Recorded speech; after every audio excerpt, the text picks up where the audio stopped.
Taste the power. Feel the freedom. That has to be a goof.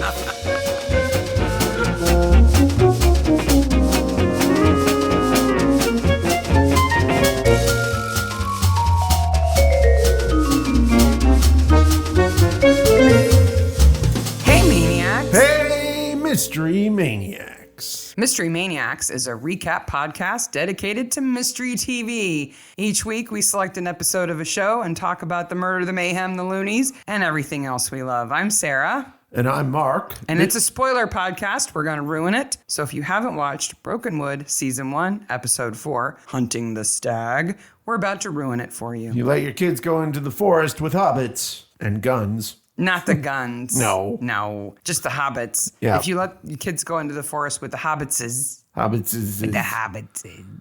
Oh my gosh. The precious hobbitses. Then they can listen to this podcast. I literally watched the first 10 minutes of the Lord of the Rings Prime series. And I was like, wow, I have no idea what's going on. And I watched the whole season before, plus the recap. I was like, this is way too deep. You're lost. Yeah. They have no idea of how to introduce something. They're assuming everybody knows all the lore already. Oh, no. And that's too high of a bar. It's too much. How to turn people off immediately. Yeah. Also on Prime this week, we watched, I watched the NHL series. That's for the what? Face Off. 5 people who might listen who know what hockey is and enough to... Made me cry. So did the Tragically Hip one. So Lord of the Rings hasn't made me cry yet. So we have a new game in the house. Mark has acquired Agatha Christie Trivia. Yes. It's beautiful. It looks like a little train car with characters in the windows. So it's officially entitled the Agatha Christie Trivia 300 Killer Questions on the Queen of Crime. It is a beautiful box illustrated by Ilya Milstein. They're really pretty, but man, these are not for beginners. No. These are hard questions. Well, look at the categories. They have locations and settings, Tommy and Tuppence, Agatha Christie's life, Poirot, movies and stories, characters and cases, Miss Marple, murder methods. It is dense. Mm-hmm. But luckily, they're multiple choice. Yeah, that helps. Because if some of these questions weren't multiple choice, I don't think I'd ever get them. No, and I've read every Agatha Christie at least twice, and I still have trouble with some of these questions. And you just made that up. I want a page reference for that. And I want to tell you that these cards are beautiful as well. They're top quality cards. They are printed with a very nice sort of Art Deco font. A game nerd. I am. Ask me a question. With an illustration on the back. Yeah, they're pretty. Okay. Miss Marple is the category. Okay. Are you ready? In Nemesis, 1971, Mr. Raphael writes to Miss Marple to ask her to solve an injustice. Why is the letter unexpected? A, formerly he swore revenge against Miss Marple. Who would do that? B, he's in prison for murder. C, he's dead. C, it arrives posthumously. C. Yes. That is the correct answer. Let me ask you one? Sure. Let's see if you know your Christie. This is about her life. Are you ready? Yes. During World War I, Agatha first served as a nurse and then in another position giving her an indispensable knowledge of deadly poisons. What was it? A morgue attendant. B, secretary at the world's only library of toxic substances. Or C, hospital pharmacist. B. No, she was a pharmacist. Oh, okay. I guess I was wrong. She was a pharmacist assistant. Okay. You thought she worked at the Library of Toxic Substances during the war. Why would you do that during the war? Just thought. Okay. Maybe. I thought that was an easy one. Maybe.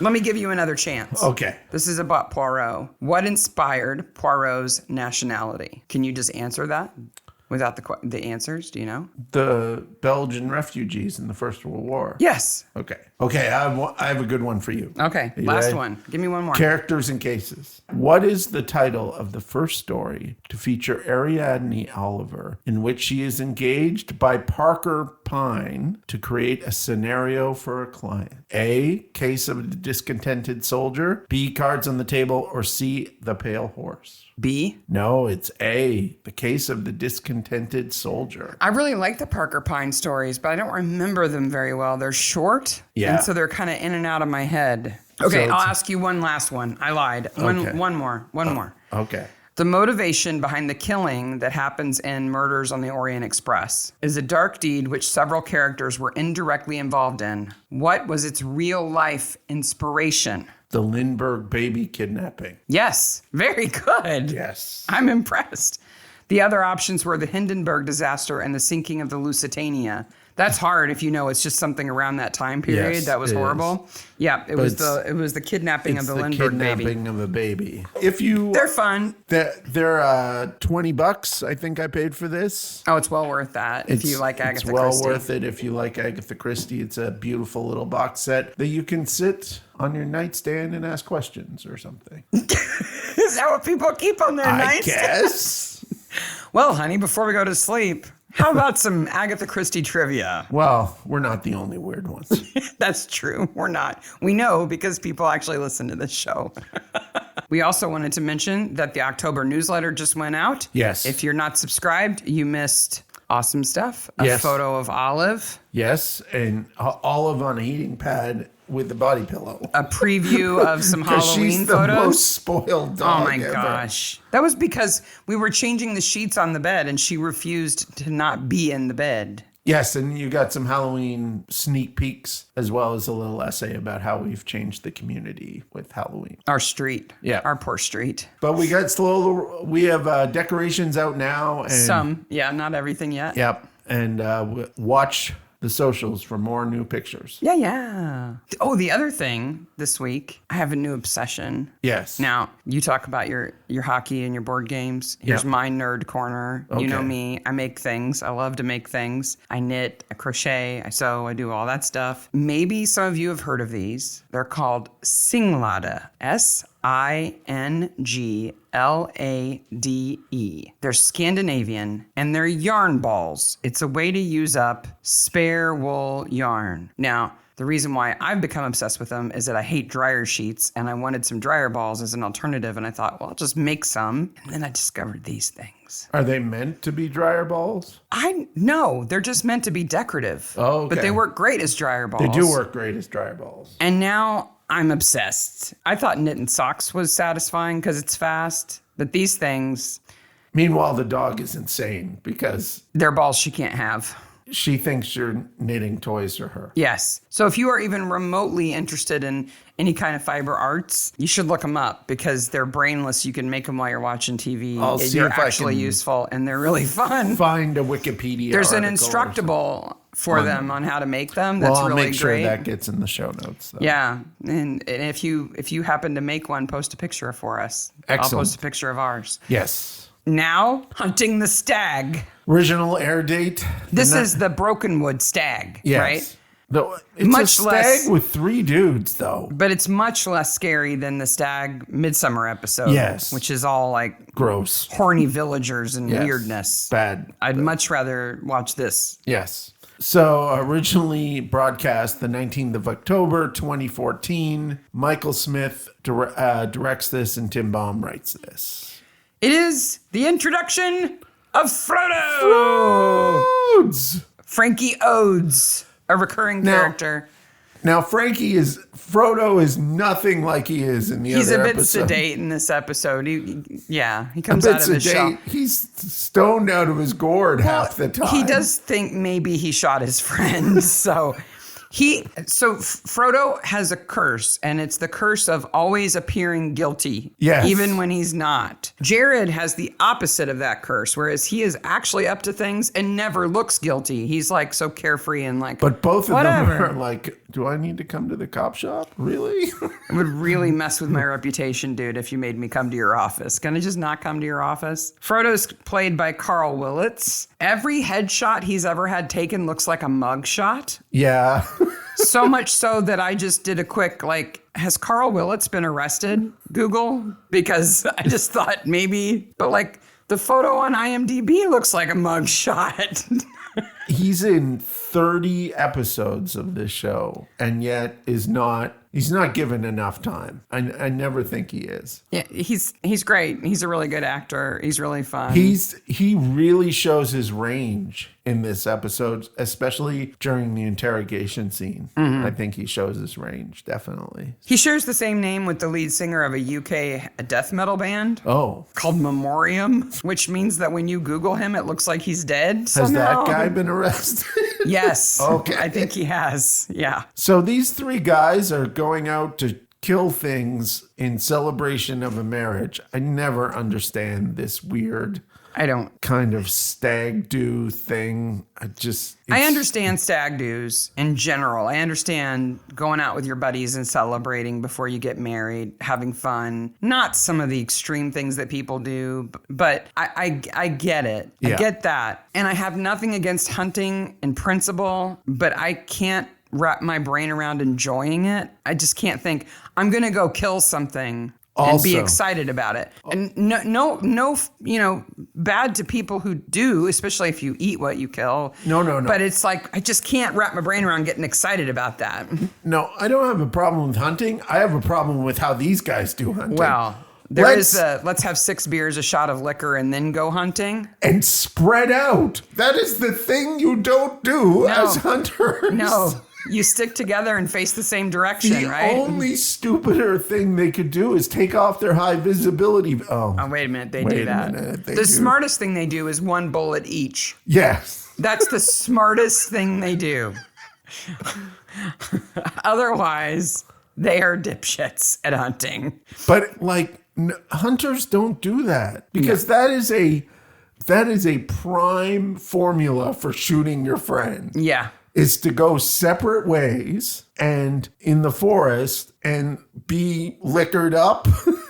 At least you'd think, maybe we stand 20 feet away from each other, but we're in a line. Like we should be. And we can see each other at all times, and we're all facing the same direction into the woods. Like even Hastings knows which way to shoot, man. Okay? That's true. Oh, did I tell you that ChatGPT thinks my name is Hastings for some reason? No, but why? I don't know. I wonder what ChatGPT thinks my name is. But I asked it a question the other day and it said, interesting question, Hastings. Let me find an answer for you. Like, wait a minute. Maybe ChatGPT has been in the ghost of Poirot is in it. I don't know. It wasn't snarky about it, but it was like, what? Why do you... I'm logged in. My name is right up at the top of the screen. Yeah. And it thinks my name is Hastings. Your name is not Hastings. No. So Hayden and Kelly are going to get married the next weekend. Yes. And Hayden takes Frodo and his friend Stent. Stent. Are people named Stent? I don't know, but it sure makes Stent grumpy. I mean, let us know if you know anybody named Stent. Maybe it's short for like Stenton? I don't know. Or something? He's the most grumpy, innocent It's not his last person name ever. He has a normal last name, Baker. Baker. Stent Baker.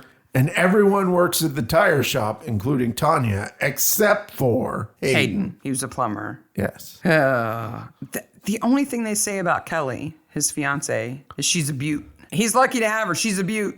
Do you only marry somebody because of how they look? Is that the only requirement? I'm sure she's a wonderful person, but I don't think she's pretty. I don't think she's pretty. And maybe when they say beaut, they mean all around beautiful person. Like it's possible. Like she's great and she's pretty. She's a good catch. Beaut is a total Canadian word too. What does it mean in Canada? She's a beaut. Same way. Like it's nice. Yeah. So you might say somebody's truck. Look at that beaut. That boat. It's a beaut. Yeah. Would you say a woman is a beaut? I wouldn't, but is it used that way? Yeah, I think some people might do that. Frodo tops it off, though, with extra stupid by smoking a joint. Because he's had the beers and the tequila. He's got a gun. Let's just have a joint. And he doesn't know where his friends are. No. At first I thought, he's not going to hunt. He's just going to sit down and smoke a joint. He's just going to sit in the Evil Dead cabin? Oh, no. He's going to do both out in the woods. Okay. He's going to smoke his joint and shoot his gun. It's just not the right way to go on a group hunt. Not the right way to go on a group Don't watch Brokenwood for how to hunt. No. Well, Sims is impressed with their guns, but I don't think she's impressed with any of them. As she shouldn't be. No. We find out Breen gets dumped on Facebook. Poor Sam. Sam, this is the first real Sam episode. Yeah, he's good in this episode. This is the Sam that we know and love. We get to see he and Sims giving each other snark. They're like siblings. And we get to learn about his woman troubles, because he always has woman troubles. Yep. They go to contact next of kin, right? To find out, they contact the fiance, Kelly, and let her know what's happened. And they try to find Hayden's parents, and they are on safari. Yes. The week before his wedding, they've gone on safari. Now, my sister has been married many times. Many times. And my enthusiasm over helping plan a wedding has decreased with each marriage, I must say. And even I have not run off on safari to get out of helping with the wedding. But I think they're on to something that we should remember. When one of our kids gets married, we should, we're on safari. I'm sorry, we're off on safari. We'll be back in time for the ceremony, but we couldn't possibly do all of the preparation crap. And the safari was really expensive, so... Probably can't help pay for that wedding either. No, I don't think so. I think they're smart. Sim says Frodo is uncooperative. His best friend just got shot. He's in a bit of shock, and he's drunk and high. Yeah. So they're not sure whether Hayden has died from murder, an accident, or suicide. So we have the Keystone Cop scene of Mike and Sam trying to shoot themselves. This is an example of Sims going, I'm not touching that with a 10-foot pole. Yeah. Sam says, well, I could do it if I was an orangutan. And Sims says, well, you got the right hair color for it. And he looks at her. He gives her the little brother squint eye. Yep, he does. He gives as good as he gets, though. He does. They even out. Xena. Oh, okay. Before Xena, though. Whoa. Everybody eats scenery in this episode, all the main characters. Let us speak of the Brokenwood Bakery. You're obsessed with the bakery.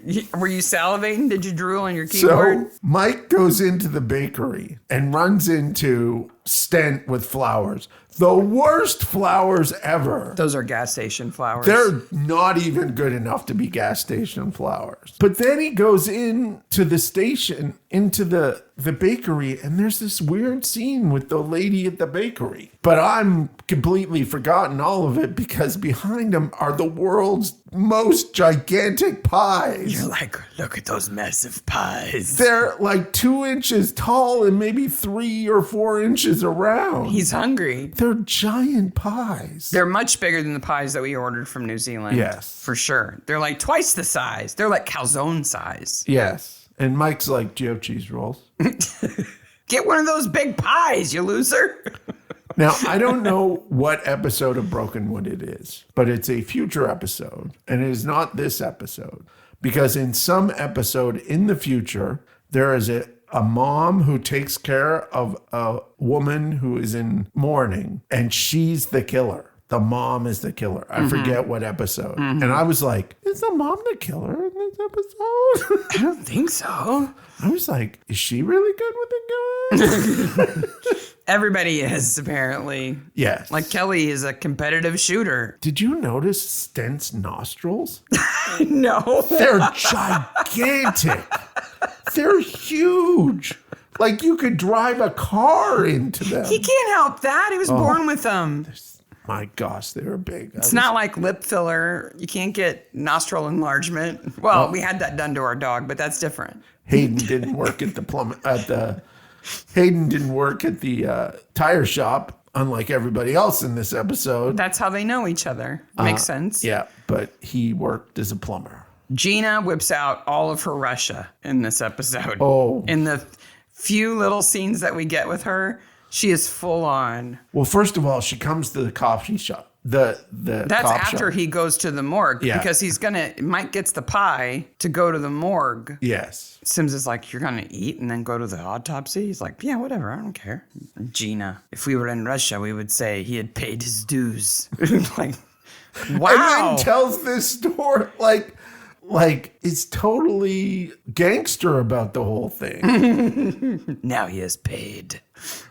From 50 meters away. Yeah. So he did not shoot himself. No. Unless he rigged it up Midsummer style with some fishing line or something, quite a distance from himself. But he was shot with his own gun, but from 50 meters away. And that's the puzzle. That's the puzzle. The we locked need to room figure out. right there. Yeah. We also have a flashback here to the car accident because Marcy, who was at the time Hayden's girlfriend, and Kelly were in a car accident. And she was Rory's sister. Yes. And she died when they bailed out of the car and let it explode with her inside. I don't think it's their fault. I don't. What were they going to do? I think it's a little difficult to understand what happened at that incident. Yeah. I mean, it's sad and unfortunate, but... And I think 5 years after that incredibly traumatic incident, for them to form a relationship is not out of the question. No. You go through something traumatic like that and you go through therapy together, that's completely understandable. And say what you want about whether or not Kelly is attractive. She does have a really good scar on her forehead. She does. If it's not a real scar, kudos to that makeup artist. Well, it's not because it's so subtle, but it absolutely looks like a scar from a car accident that's about 5 years old. She is absolutely, the truthful bride, and it's not like she's sleeping around with. Oh, never Who mind. is she not sleeping with? Frodo. That's true. That's true. She didn't sleep with Tanya. She slept with everybody else who's worked at the tire store, though. So Rory's dating Kelly at this time. Where is Rory that he's not involved in this car accident? That he's not in the car? Yeah. Maybe they were going to meet him. I don't know. Pick him up. Give him a ride. So Rory was with Kelly, and then Kelly was with Hayden. And while she was with Hayden, she slept with Stent, the angry guy. Mm-hmm. Okay. Stent the Ent. Stent the Ent. I mean, we have a hobbit. Why can't we have an Ent? Frodes. If you don't know about Lord of the Rings, Ents are giant angry tree people.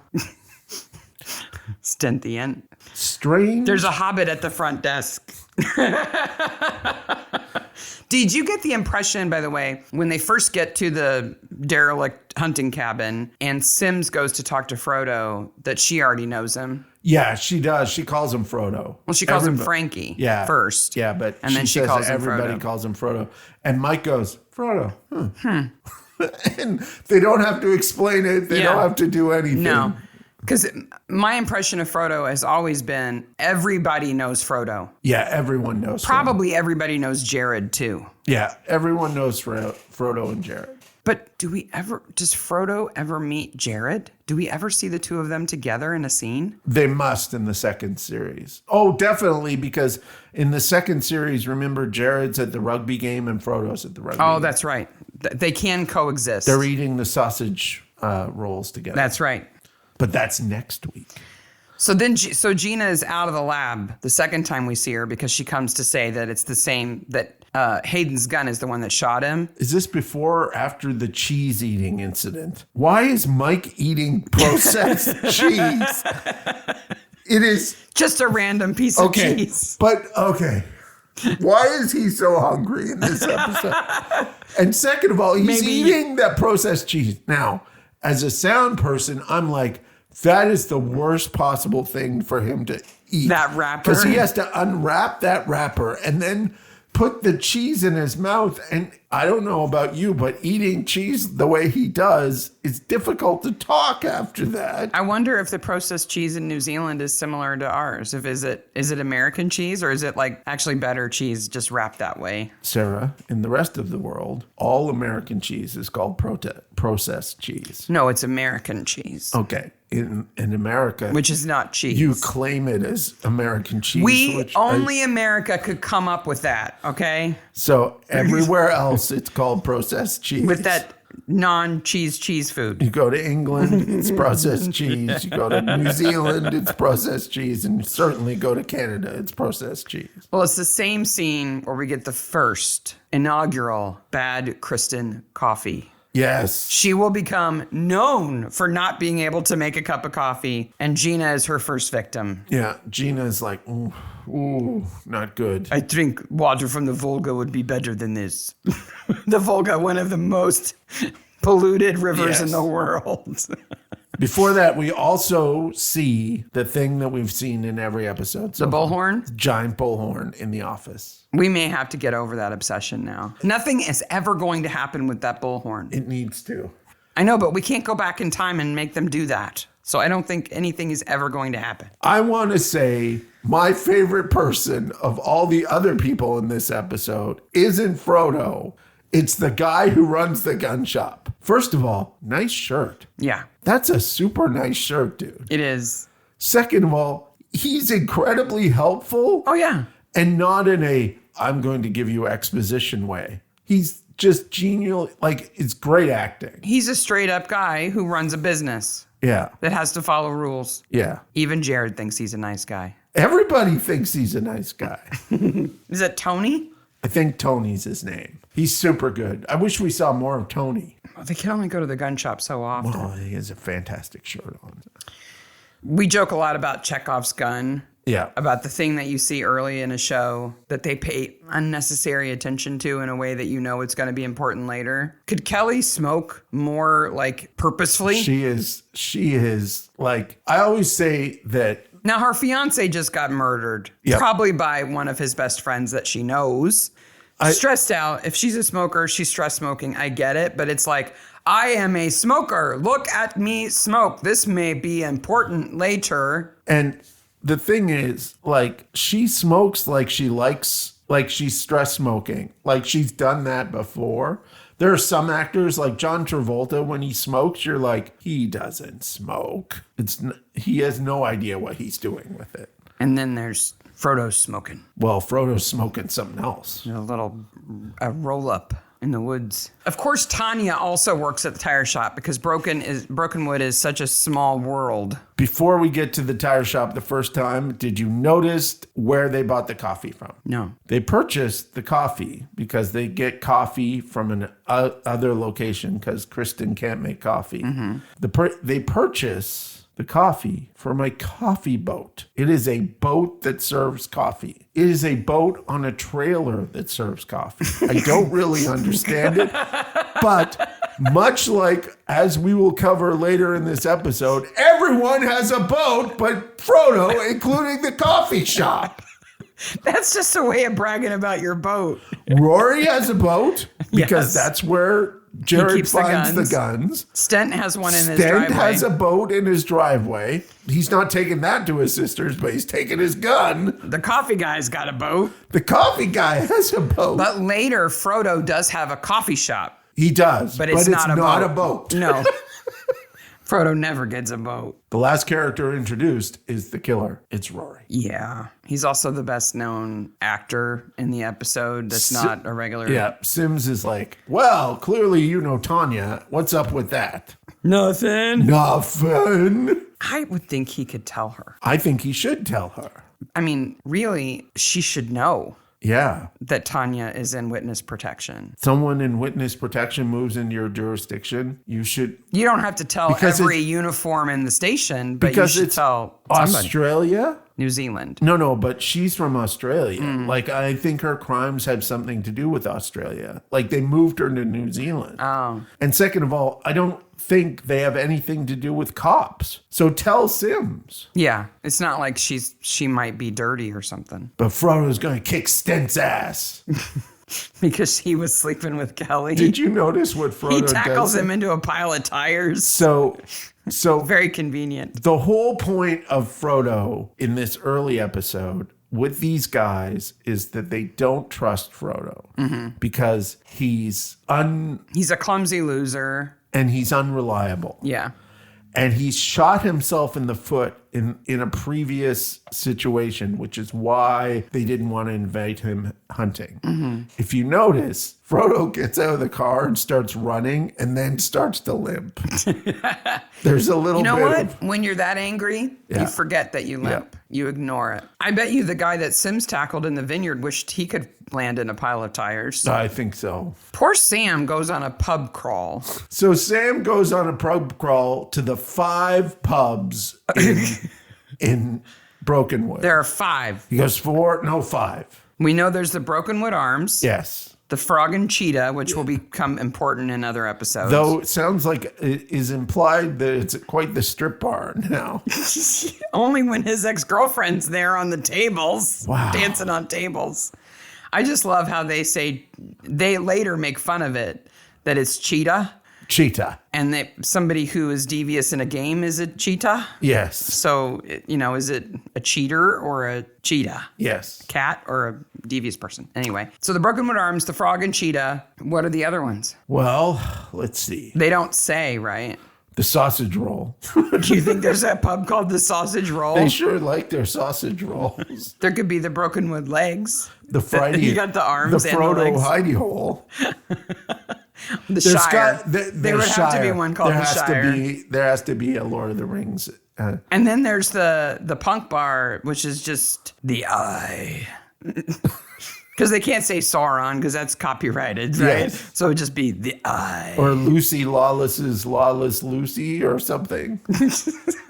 What else? What else is there in New Zealand? Xena's Hole or something.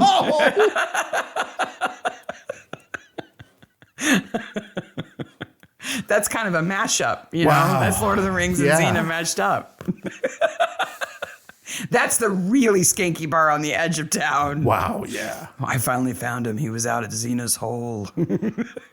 Mike and Tanya have a go here, and I am completely missing the point of this scene because I am obsessed with two things. So Tanya is picking up her children or dropping them off, one or the other. I think dropping them off because they're not with her. And Mike goes, "We need to talk over here." And like they go across the street, and there is the world's worst abandoned train station. That apparently is right across the street from where she drops her kids off? Yes. Like, do the kids go over and play at the abandoned train station during if I was recess, a or child, what? I would be all over that abandoned train station. It's a gnarly place. It is horrible. Right next to the elementary school, apparently? I was like, it's so messy and right next to a school.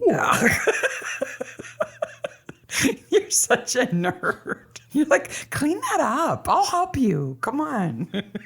I doubt there are many trains coming and going from Brokenwood anymore. Well, what they should do, and we haven't even covered this. They should turn it into a coffee We shop haven't even covered this. or a bar. This is Anderson's episode. They mention him twice by name. Oh, the constable? The constable. He should be going in there and cleaning it up. Why should Anderson I have don't to clean know. up? He has to do everything else. He doesn't get any lines. No, but he does get a name. They boss him around a lot. So we learned that though they each took one bullet, there is a fourth bullet missing from the box. Why it took any effort to notice that, I don't know, since they're each in their own little spot. Yeah, There's like, 4 how long spots did it take empty. them? Yeah. So they know, okay, so he was shot with his own bullet, which I'm not really sure how that works. We'll talk about that at the end. But there's a fourth bullet missing from the box. Yes. And when Kelly is shot at, they say, oh, that's the fourth bullet. He's shot with his own gun, but not his own bullet because there's no way to trace the bullet. What do you mean? They got the rifling on it. Okay, so Rory has Hayden's gun right now at the start of the episode, right? And Hayden has his gun. His who? Has What? Rory's Who's on gun. first? Okay. Rory swaps guns with Hayden before the murder, but then swaps back after he kills him. Yes. Right after he kills him. So So the bullet that was in bullet- Hayden's gun could not have been the bullet from the box. but it wasn't the bullet from the box. The bullet that is in Hayden's gun is the one that Rory gets fourth after they've all left the Evil Dead hut. Oh, no, you lost me. Okay. So Rory does shoot him with the fourth bullet from the box. Yes. And with Hayden's gun. And so the other Krakenau, Marauhauer, or whatever gun it is, Kunzer. would have in it a bullet From that that hadn't box. been fired from that box with Hayden's fingerprints on it. Gotcha. Now I get it. Poor Brain is hungover and needs to check Facebook. He's super hungover. That girlfriend is going to be problematic. She's a handful. Frodo's blood type is A+. Not A positive. A He's positive. got good blood. Yay. I went through Frodo's entire dossier on the computer screen. And the only thing of interest is that he works at the tire shop and has A positive blood. But I think that picture that they have of him on his little profile there on the computer is the same one used for his IMDb profile. Like it looks like a mugshot. Okay, Sarah, I'm an int. And I'm grumpy. You're a giant grumpy tree man, okay? Yep. Named Stint. And Stint the Ent. I know that I've been sleeping with the bride, and everybody knows this now. Yeah. So I'm not going to go to the funeral of my best friend. Right. Okay? But I'm going to leave town with a gun. Like, what is he thinking? Well, I'm kind of torn about this, right? On one hand, they have had his gun at the police station and they've released it like they did Frodo's, right? They do the ballistics and whatever. So he's free to have his gun. Is he a suspect? Should suspects be allowed to handle guns? I don't know. That's a whole nother issue. Yes. Now, he's leaving town to go stay at his sister's for a while because, understandably, people in town are being kind of mean to him. I understand Shock, that, right? but doing it right now seems a bit sus. Wait, would it be safe, though, for him to leave for however long he's planning on being away and leave his gun behind? No, I don't think so. Even in a safe, if you leave your house and you don't live with anybody, you're leaving your gun in a empty house. Yeah. He probably should take it with him. I guess. Not loaded or anything, and maybe, in a case, not just carrying it around. Yeah. Would be nice. Mike goes to the Brokenwood Arms here, and I am completely enamored by the thing in the background. Did you see it? Which is? I believe the first instance of chicanery by the production staff. Okay. You missed the greatest beer sign of all time. I guess I did. You missed Eagle Power, the freedom beer. You drink that with American cheese. Taste the power, feel the freedom. That has to be a goof. Eagle Power. They can't see you. Mark is flexing and making a fist while he's doing this. When you have a dodgy kebab to wash down, Eagle Power. The freedom beer. That is totally a goof. It has a giant screaming eagle with a beer can. It better. It has to. I saw that and it was like, oh, that's a goof right there. They're goofing. I'd say, you know what? And it's like we should put it on a t-shirt, but nobody would get it and they would just think it was just some beer. It is right behind Mike the whole time. Like it is purposeful. So we have about 20 minutes left in this episode. Mm-hmm. We have an enormous amount of stuff to do. Mm-hmm. Okay. And so did you notice that kind of at this point in time, this episode kicks into 3 times speed? Yeah. Like, wow. I realized they had 4 episodes. They thought this was going to be a thing in New Zealand. They had no idea that it was going to be in 150 countries, be the most popular thing on New Zealand TV. Okay. Right. They had no idea about that. But I think they may have been a little rushed here at the end. I don't know. I think it's a matter of, okay, so here's what I think happened. And I don't have any evidence for this, but here's what I think happened. I think at this point, they knew there was going to be another season. They knew that they wanted to flesh out these other characters who would be secondary in the show. They wanted to do it in this episode. And because they did that, they had to make room for that, right? And so then it leaves the story to be a little bit rushed, but I don't think it's too rushed. I followed it except for the mystery bullet. I also think that, okay, so there's 2 things to deal with before we get to the real fast forward stuff, which is the stuff at the cop shop at the end, where everybody shows up. Right. So let's deal with Rory. Why does he shoot at Kelly? I don't understand why he shoots at Kelly. Okay. Well, he wants Hayden and Kelly both dead for his sister. He does, but I don't understand how he misses her. Like, it's implied to look that she gets shot, but it's such a bad shot, and it's in such a bad way to do it. Like, it's like he had all this scheming to get Hayden, and then completely screwed it up with Kelly. I don't know if he meant to kill her or not. He certainly seems like a total killer at the end. Oh, He's willing to shoot anybody. He's crazy, Evil Dead hot guy. So let's assume he meant to shoot her. Yeah. Anytime you shoot through any substance, you're throwing your shot way off. Yeah. And it has to go through a window before it hits her. And that's going to mess it up. Like Kelly. And it's really close to her. I don't. Like, it's not like it's across the room. He didn't miss by much. I think Kelly is a good character, but she is having a bad time. Like, she's had a bad last few years. That's an understatement. Yeah. She was in a car accident. Her best friend died. Now her fiance's been murdered. And now she's getting shot at. The hobby in which she had dedicated her life to the point of becoming almost a national championship, she doesn't do anymore. And she has memory loss. Even those things. It's tough. It's definitely a bad day. Tough enough that Frodo decides he's never going to touch a gun again and throws his in the river. Poor Frodo, he cries. Again, he's cursed with looking guilty. He looks like he's throwing away evidence. He looks like he's throwing away. not. No. Now, what is the most illegal thing in this episode? Jared? Jared is the most illegal thing in this episode. Well, besides the murdering. I could jump out of a plane and use a tea towel as a parachute, and my survival rate would be about the same as if I came into the cop shop to talk to you. But I love how he goes to Mike, and Mike's like, don't break in there, Jared. And Jared's like, okay, I won't break in there. While he nods. People can't see you. You're such a dork. People can't see you nodding. I don't want to know anything about what you're about to do. Okay, Mike. Okay, Mike.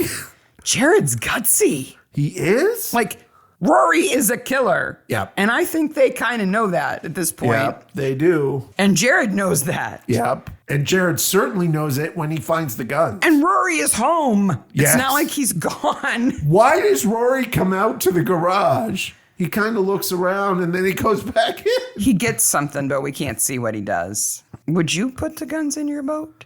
Well, I don't have a boat. No, I would not put the guns in my boat. But then...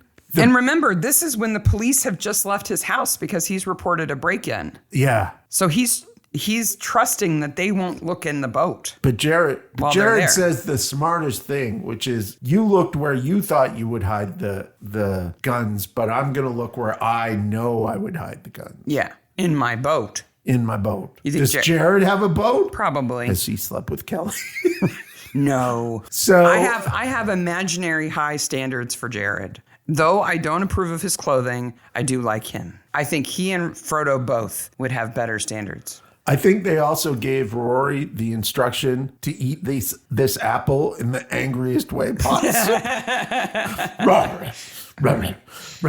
So then, okay. So, oh no, my illicit guns are gone. Jared, Apple, damn you. Jared calls Mike and says, I got something for you, but I can't bring it to the cop shop. Okay. What does Mike say when he gets back to the cop shop with the guns?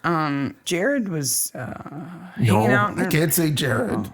Somebody was hanging out in Rory's boat. And so Sims goes, well, these can't be used in evidence. Yeah. And Mike goes, no, we need to send them to the lab because we get fingerprints from them later. Mm-hmm. At no point there is a chain of evidence here. No. The lab would look at that and go, nope. The best thing is if Mike said, we wrapped up things after the break-in and I went back and I found these. And who are they going to believe? Not Rory. Yeah. Who finds yet another gun to shoot people with in a few seconds. Like, they don't need those guns to prove that he's bad because then he tries to kill a bunch of people. So now we get a slightly upturn in gear, which is the Evil Dead cabin Mike Sims scene. But wait, you've skipped one important scene. What have I skipped? Sam has the CCTV from the bar. Oh, yes. And shows Rory at the bar. That's supposed to be his alibi, right? Yes. But he's in the bathroom for 57 minutes. And what is the cause of the 57 minutes? It's enough time to process, this is for you, Armacat, a dodgy kebab. To process, quote, process a Dodgy kebab. If your food goes through you that fast, An hour? You're in the bathroom for an hour? You need to go to the doctor and not eat that kebab ever again. And if you do, you need to wash it down with some Freedom beer. That's the last thing you want. Maybe that's what Rory had, not a Dodgy kebab, was Freedom beer, and he was just in there. Eagle power. He was in there having some eagle power. Or he was off killing somebody. Okay, I think what has happened is the guy who writes these episodes has gotten to this scene, and he's like, crap, this is my third episode in a row where Mike is confronting a dude with a gun and just walks up. Yeah. There had to be shooting. Yeah. Right. He can't just walk up and confront Rory, and Rory says, I know I've just kidnapped a cop, but now that we're at my cabin, I'm just going to give up. I feel really bad. You can have the gun, Mike. Yeah. I know that I have gagged her, tied her, held a gun to her head, killed people and attempted to kill other people. And now I have her hanging from a chain like a deer I'm about to clean. Gagged. That's awful. Oh my gosh. I love that Sims is... My shoulders hurt as soon as her feet left the ground. I'm like, oh, that would hurt so much. I love the fact that Sims is in the typical victim position, gagged, hanged by her arms, but never gives up and and really is the solution to the problem. Oh, she takes him down. Well, because Rory has nards. Yeah. If you've never seen the movie Monster Squad, which is from the late 80s. Which you should. It's the perfect time of year for it. You should go We should watch Monster Squad tonight. You should watch Monster Squad. One of the best scenes in it is a kid kicks the Wolfman in the crotch.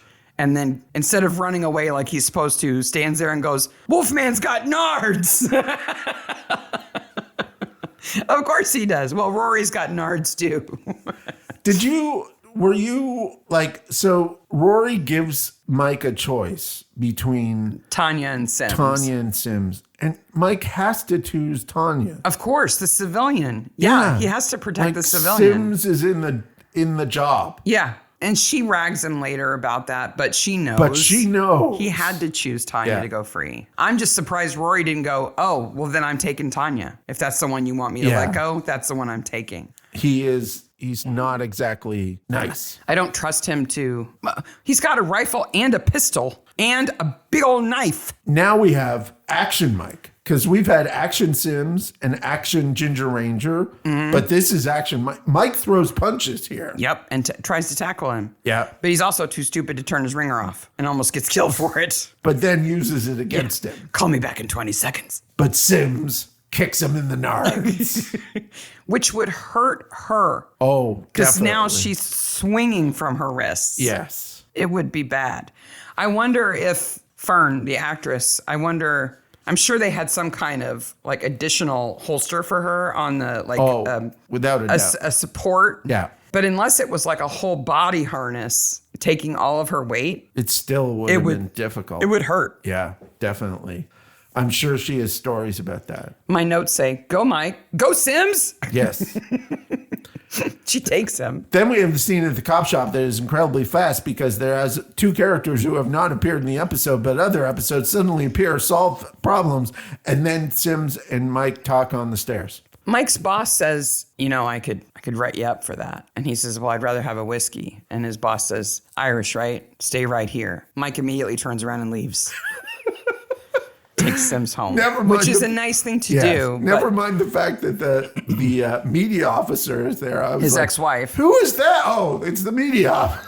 Don't you remember his ex-wife who was in another episode for 30 seconds? No Obviously. Intro, no nothing. No. You'll be in the papers. And these people appear out of nowhere. Yeah. Right? Because... so Mike goes to confront Sims and Tanya and Rory at the at the tire shop. Then he follows them to the cabin, right? I'll give that whole thing happening in an hour. Mm-hmm. Then they go back to the cop shop after saving everybody, right?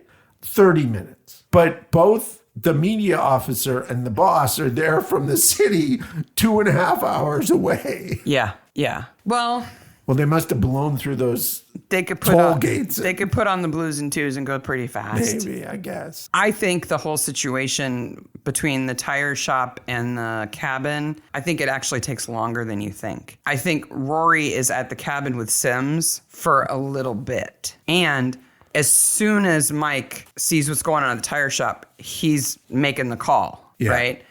So that's going to go up the chain, and his boss is going to go, oh, Mike's up to something out in the sticks. I better go. And grabs Mike's ex-wife and hops in a helicopter. Oh, they're in a helicopter. Yeah. Well, they've got a T-towel, so they're okay. And they get in a helicopter, and that only takes them like 20 minutes. And then they parachute out of the helicopter? Well, it's slidey rope, right? And slidey rope down into the cop shop so they can be there in time. Okay. Does that help you understand what happened? It doesn't. I think that's what happened. They have helicopters in New Zealand. This car belongs in a museum. That's all. That closing scene is just Sims is okay. Yep. That's all that Sims means. is okay. She's able to give him shit back, so that means she's okay. Yep.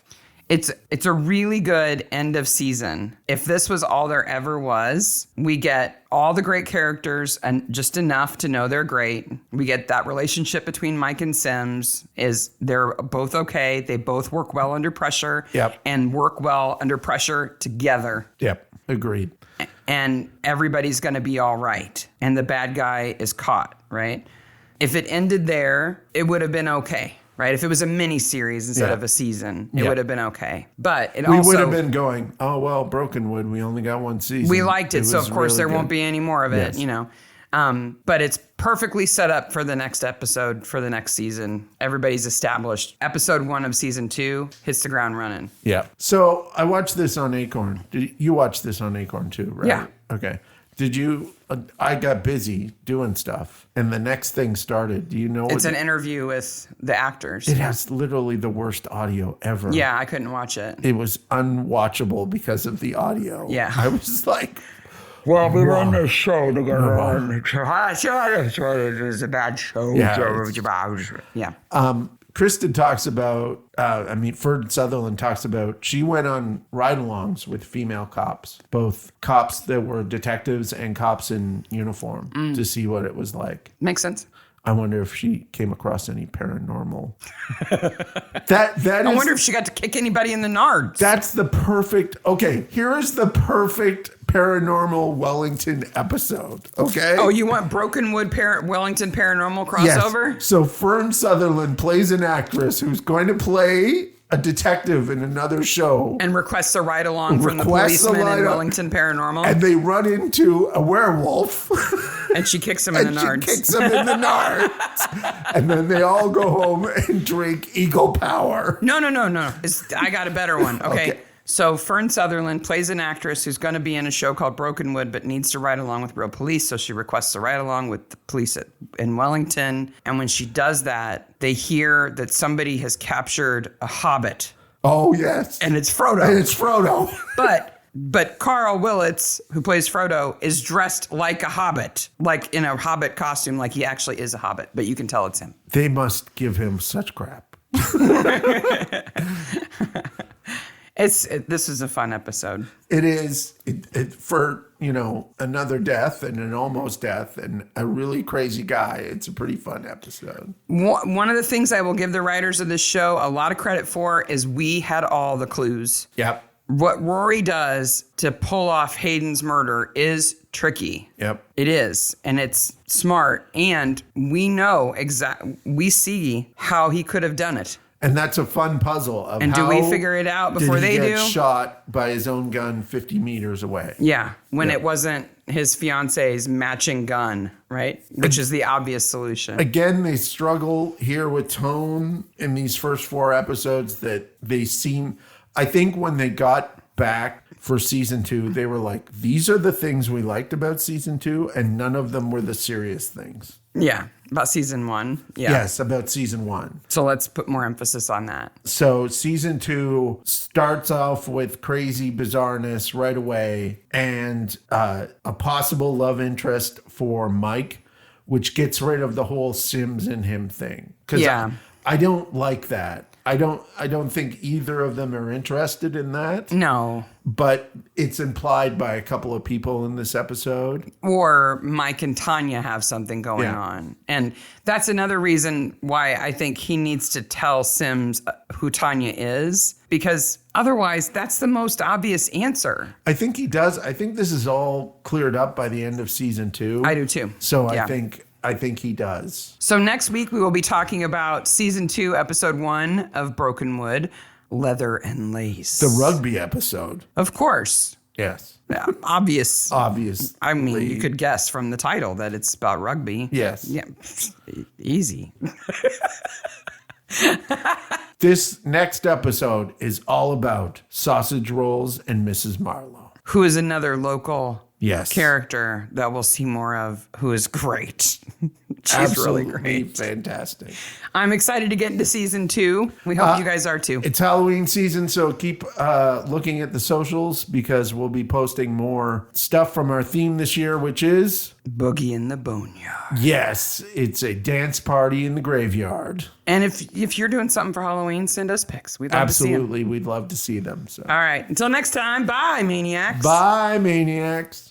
Thanks for joining us on the Mystery Maniacs podcast. If you enjoyed our crazy podcast today, don't miss out on future episodes. Follow us on social media for updates, behind-the-scenes content, and exclusive sneak peeks. Subscribe, like, and share to spread the word. Bye, Maniacs. What is the title of the first story to feature Ariadne Ariadne? Ariadne Oliver? You want us to try again? Yeah.